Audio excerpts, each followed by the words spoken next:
Hey everyone, good afternoon.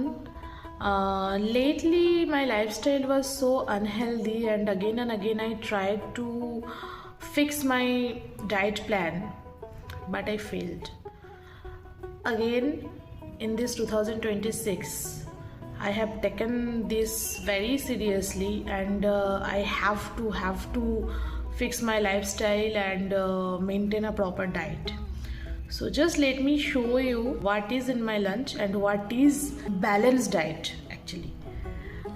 তো এখানে এক কাপ ভাত, এটা হচ্ছে একটা বড় বাটির সাইজ ডাল নিয়েছি, যেটাতে কিনা মুগ আর মুসুর মিক্সড করে, and I have put each and every vegetable available in my fridge. লাউ আছে, গাজর আছে, ফুলকপি আছে, টমেটো, সব কিছু। আমাদের কাছে যে কোনো অন্য কিছু, বিনস, শিম, হোয়াট এভার, মানে যা কিছুই আমার কাছে থাকে আমি সেটাই দিই। দই, টক দই, দুটো ডিম সেদ্ধ অ্যান্ড ফাইবার। সো এটা হচ্ছে আমার আজকের লাঞ্চ। লেটস সি কতদিন আমি এটা কন্টিনিউ করতে পারি, বাট এবার করতে হবে, because I have already been 30 years old and I have to be serious about my health. Okay, take care. Bye.